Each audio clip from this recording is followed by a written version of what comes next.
My name is Kate. I married my husband, Joey, when I was 23. He was handsome, intelligent, and above all, the only person in the world who supported my dream of becoming an architect as if it was his own.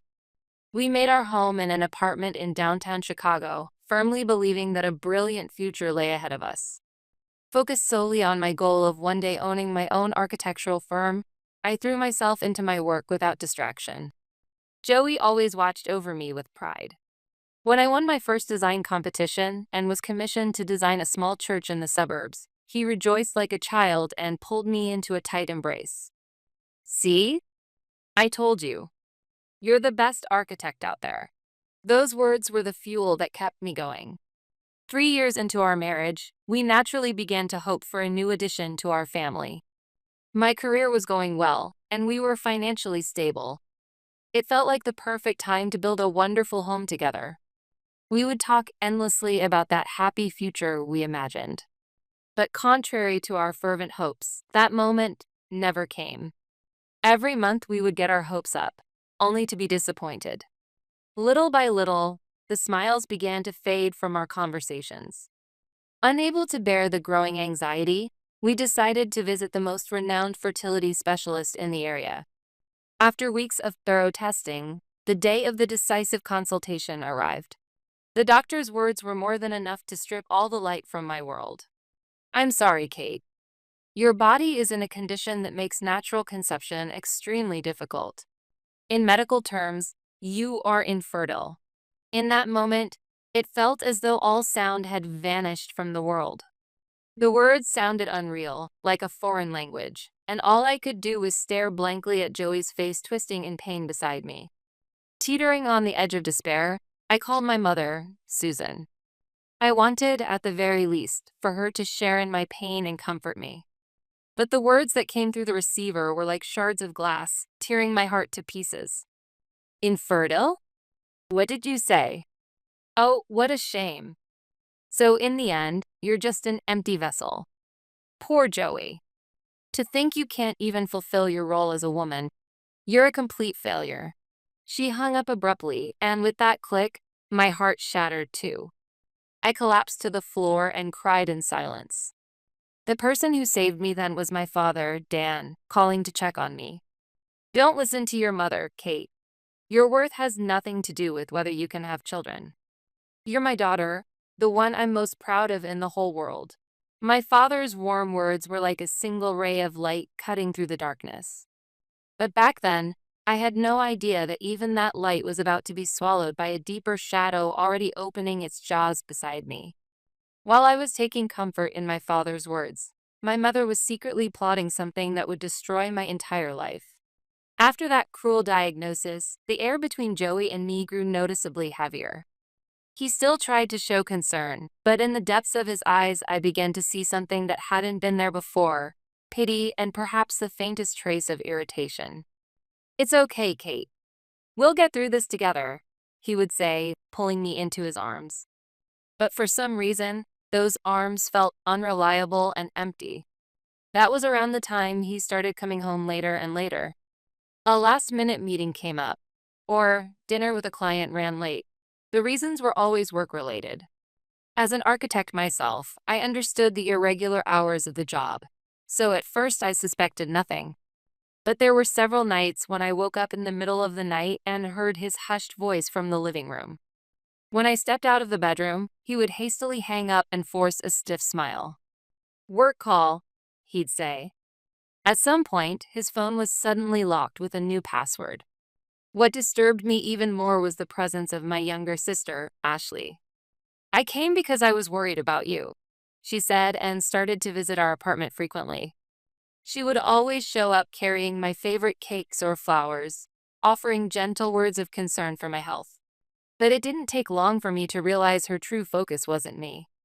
Ashley's gaze was always fixed on Joey, standing beside me. "It must be hard for you too, Joey. Please keep supporting my sister," she would say. One weekend afternoon, it happened. I came home from work earlier than expected and heard the sound of the two of them laughing together in the living room. When I stepped into the room without thinking, the sight that met my eyes stopped me cold. There they were, Ashley and Joey, sitting close together on the couch, leaning in toward the same tablet screen. Ashley was laughing, her head resting on Joey's shoulder, while Joey, looking anything but displeased, gently stroked her hair. It was an intimacy that felt more like that of a long married couple than anything else, leaving no space for me to exist in that moment. When they realized I was standing there, both of them quickly pulled apart, looking awkward. "So sorry. We just found this old funny video and—" Ashley's excuse didn't even register in my ears anymore. Doubt turned into certainty. I began watching Joey's actions the way a detective would, quietly searching for proof. And then, I found it. While he was in the shower one night, I opened the glove compartment of his car and discovered a receipt from the bar of a luxury hotel. The date matched the night he'd claimed to have had an unexpected meeting. Clutching the receipt in my hand, I waited for him in the living room. "What's this?"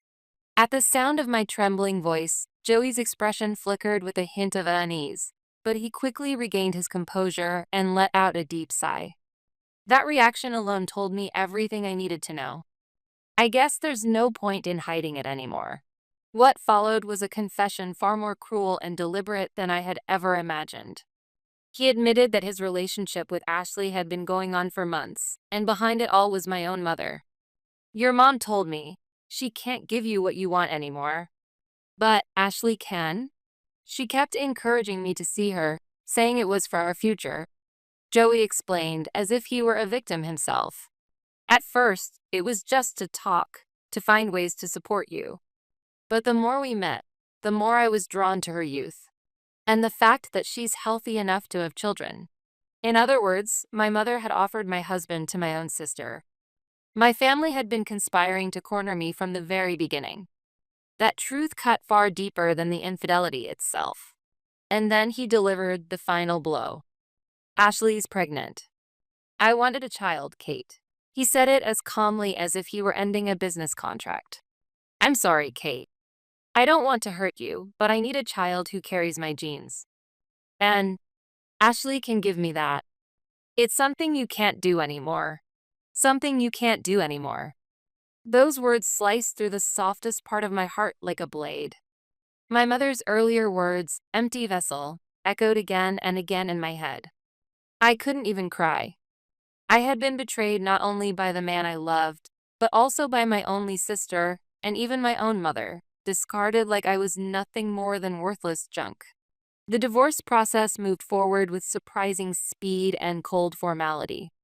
I left the apartment filled with memories of Joey and moved into an old, small place on the other side of the city. I had no energy to start over. My days passed like an empty shell, staring out the window until night fell. The only person who stood by me was my father, Dan. He never took my mother or sister's side.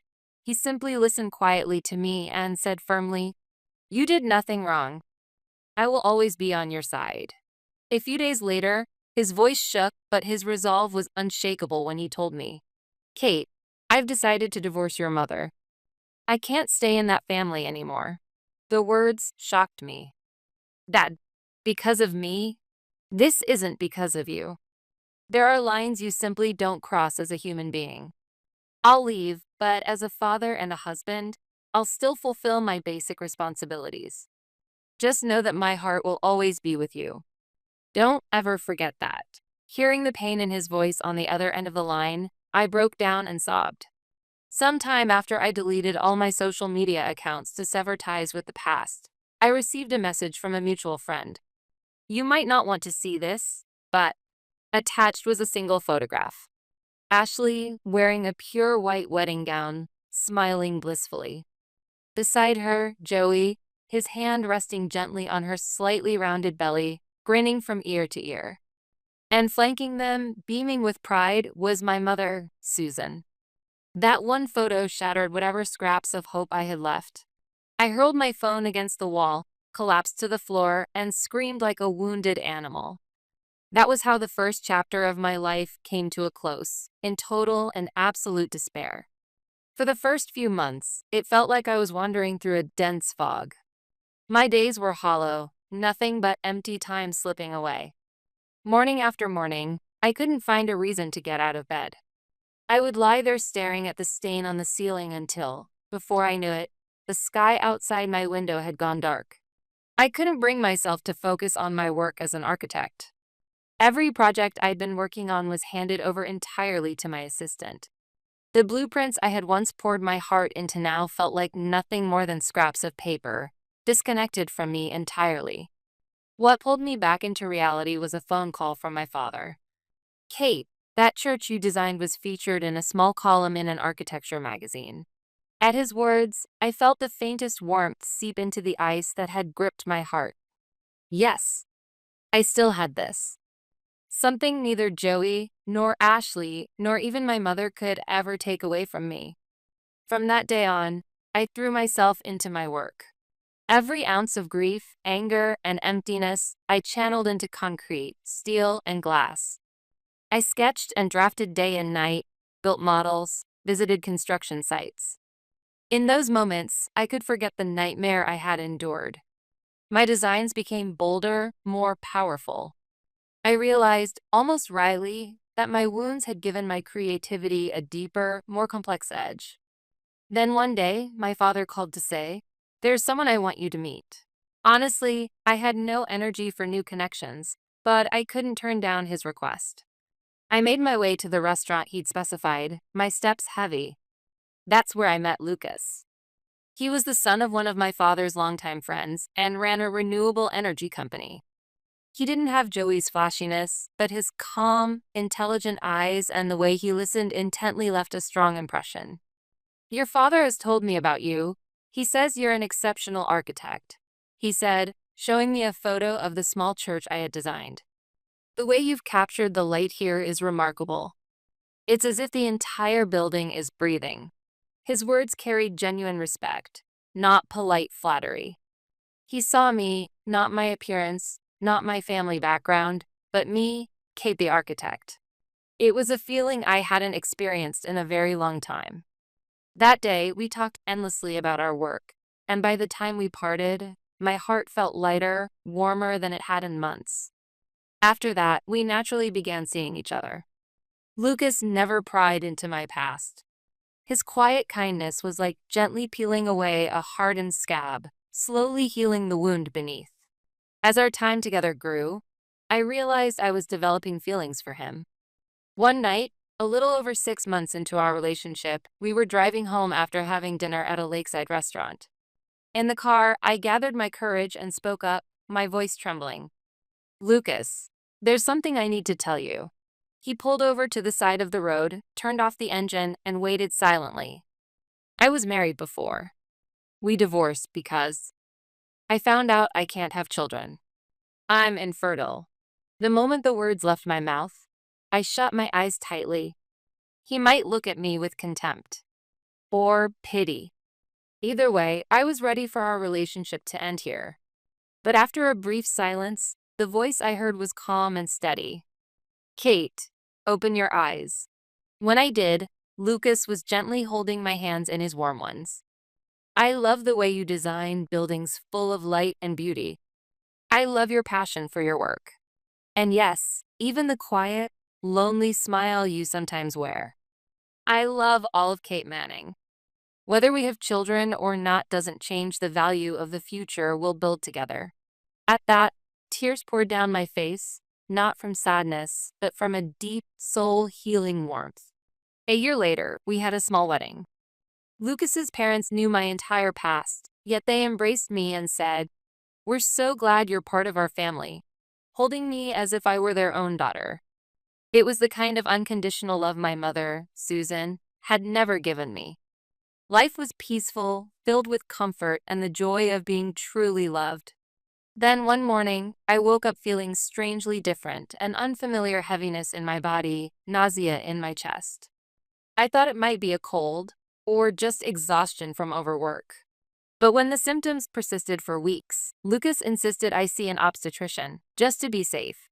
In the examination room, the older female doctor kept glancing between my test results and my medical records with an expression of disbelief. "This is incredible. Your past diagnosis clearly states severe ovarian dysfunction leading to infertility. But She slowly looked up, her face breaking into a smile filled with both astonishment and joy. Kate, congratulations. You're pregnant. What? I thought I had misheard her. That couldn't be possible. After all, I was an empty vessel. There must be a mistake. I was diagnosed as infertile. The doctor smiled gently. Yes, it's nothing short of a miracle.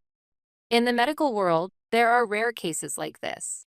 Sometimes, for reasons we still don't fully understand, functions that have been dormant can awaken again due to reduced stress or changes in living conditions. You've been given that miracle. That night, my hands trembling, I showed the ultrasound picture to Lucas. At first, he didn't seem to understand what he was looking at. But once the truth sank in, he pulled me into his arms, holding me tightly, yet as if I were something fragile, and together we cried out loud. 9 months later, I held in my arms the warm, tiny life that was the embodiment of our love, a baby girl with beautiful hair and gentle eyes that reminded me so much of Lucas. We named her Mia, our miracle child. The second chapter of my life began with her first cry, bathed in brilliant light. After Mia was born, my life felt completely fulfilled. My work as an architect was thriving, and Lucas adored Mia as though she were the most precious treasure in the world. If she cried at night, he would be the first to prepare her bottle, and whenever I was exhausted, he would tell me, "Rest today," and handle all the housework and childcare himself. My father was overjoyed at Mia's birth. Every weekend, he would visit us, doting on his first grandchild. He had already moved out and was in the process of divorcing my mother, but he continued to provide financial support, troubled by the state of the family home. "I've divorced your mother, but I'm still covering her and Ashley's living expenses," he confided one day, his voice weary. "Joey's become a complete drunk, and Ashley leaves her child with your mother so she can go out and party. If I didn't send money, Ashley's son wouldn't even get proper meals. It's pathetic. Dad, that's enough. You need to take care of yourself." When I said that, my father simply replied, "That's my final responsibility," and gave a faint, weary smile. His words gripped my chest tightly. Then, when Mia turned 3, my father passed away suddenly. He had been the only one to defend me when I was diagnosed as infertile, the only one who believed in me after my mother, sister, and ex-husband had betrayed me. I didn't realize how large a presence he was in my life until he was gone. His funeral was held at a church near my hometown. I returned with Lucas and Mia, my steps heavy. It was the first time I had seen them in the 5 years since that nightmare of a divorce. When I opened the door, I saw exactly what I had imagined, only worse. My mother, aged and worn down, deep shadows under her eyes, moved constantly to soothe a fussy little boy in her arms. His mother, Ashley, sat nearby in a flashy dress wholly inappropriate for a somber occasion, scowling as she fiddled with her phone, ignoring her crying child. On the couch, slouched deep into the cushions, was my ex-husband, Joey. All traces of the polished elite he once was had vanished. Now he was unshaven, gaunt, and reeking faintly of alcohol in his cheap suit. His eyes were vacant, not mourning my father, but yearning to escape the reality around him. They no longer resembled a family, more like strangers trapped together on a sinking ship. Though my parents were divorced, my father had continued to support them financially until the very end. Now, with that one lifeline gone, they seemed like parasites that had lost their host, drifting, directionless. When they noticed me, all eyes turned in my direction. My mother looked at me with an almost pitying expression and said, "Kate, I appreciate you coming, but you have no place here anymore." I said nothing. I simply stepped forward and placed a single flower before my father's portrait. At that moment, Mia came running to my side. "Mommy, is that Grandpa's picture?" I took her small hand and stood protectively beside her with Lucas. That was when I felt their stares shift from me to Mia. Joey's eyes went wide in disbelief as he stared at me. Ashley gave a derisive little laugh. "Did you adopt her?" "That doesn't suit you, Kate." My heart pounded, but I met Ashley's eyes and said quietly, clearly, "No, Ashley. Mia is my daughter. I gave birth to her. The air froze. My mother's face drained of color. Ashley was speechless. And Joey just kept staring at Mia, his expression one of utter disbelief. You were supposed to be infertile. The doctor said so, Joey shouted. The doctors say it's an extremely rare case. But this child is, without question, my daughter. I looked each of them in the eye, faces full of shock, and spoke quietly but firmly. I'm here today as a mother and as a daughter to attend my father's funeral. And now, we'll be leaving. As I turned to walk away with Lucas and Mia, my mother stopped me with a ferocity I could hardly believe. Wait, Kate. That child. Is she my granddaughter? A girl? Oh, my long-awaited little girl. She must be so beautiful. Come here. Her words made me feel something colder than anger, almost amusement. This is the child of the daughter you called an empty vessel and threw away. You have no right to call yourself her grandmother. That day, we left the church without another word. I saw the confusion and rising panic on the faces of my mother, sister, and ex-husband as we walked out. A few weeks after my father's funeral, I had to return to the family home for a meeting about his will. Naturally, Lucas and Mia came with me. In the heavy atmosphere of the living room, with my father's lawyer present, sat my mother, Susan, looking haggard, Ashley, restless and uneasy, and Joey, his face devoid of all expression. My father's will was straightforward. His estate would be split equally between Ashley and me. Once the formalities were completed and the lawyer had left, everyone began to rise from their seats until a low, tense voice broke the silence. Wait. The silence was broken by Joey's low, restrained voice. He slowly rose to his feet, pulled a document from his bag, and slammed it down on the table. Ashley, what the hell is this? All eyes turned to the paper. It bore the logo of a hospital, medical test results. I watched the color drain from Ashley's face. Joey continued, his voice shaking. I've always had this nagging feeling. That boy you had. He never looked like me. Every time I saw his face, every time I looked in the mirror, the doubt was there. But I told myself it couldn't be true. Admitting it would mean admitting that everything I threw Kate away for, everything we built, was a lie. Now, his gaze was fixed directly on me. But at your father's funeral, Kate, seeing your daughter, it broke something in me. You were told you were infertile, yet you had a child. If something impossible like that could happen, then maybe something unbelievable could be happening to me too. He jabbed a finger at the report. So I got tested. And here it is, I can't father children. I never could.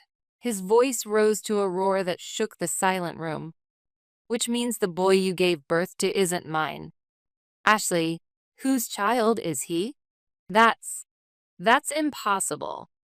He's yours. Ashley screamed. Oh my God. My mother gasped, nearly collapsing. It was like watching the exact same hell I'd once endured replay itself before me. Under Joey's relentless questioning, Ashley's lies crumbled.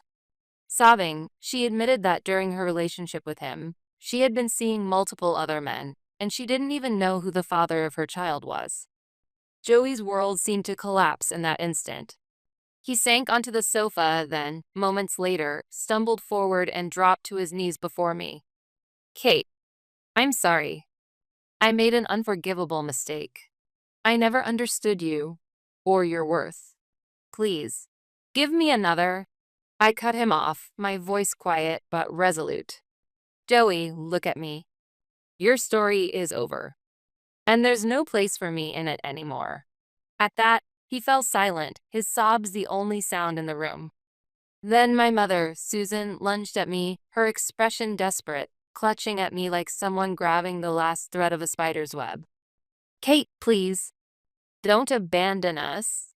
Her plea was no longer about seeing her granddaughter. Ashley's child. Nobody knows who the father is. She leaves all the childcare to me and goes out every day. Joey's drowning in alcohol, barely holding on to his job. Your father divorced me as soon as he learned how we betrayed you. A. And even then, he pitied us enough to keep supporting us financially. But now he's gone. If you don't help us, we're going to lose everything. Her face was streaked with tears and snot as she gripped my clothes. So I'm begging you. You and your husband are successful, aren't you? Mia is our only hope. The last hope of this family. I gently removed her hands from me. Then, in the same words she had once thrown at me, I said, Mother, I am the daughter you called an empty vessel and discarded like trash. And now you want to make me your source of income? This will be the last time we ever meet. I took Lucas and Mia's hands and turned my back on the wreckage of my former family, leaving that house forever. In the car, I watched through the rearview mirror as the house, steeped in despair, grew smaller and smaller. And yet, my heart felt strangely calm. This wasn't the satisfaction of revenge. It was the certainty that my life was finally, truly beginning. Now beside me is my husband Lucas, who accepts and loves all of me. His parents treat me even better than their own daughter, and every weekend we gather around a home-cooked meal for warm, joyful family time. And in my arms is our miracle child, Mia. When I look at her unguarded, radiant smile, even the most painful memories of the past feel like nothing more than a distant old film. Blood alone does not make a family. To love, to respect, to believe in one another no matter what. To share both joy and sorrow, and to support each other through it all. That is what makes a real family. And now I know that in my heart.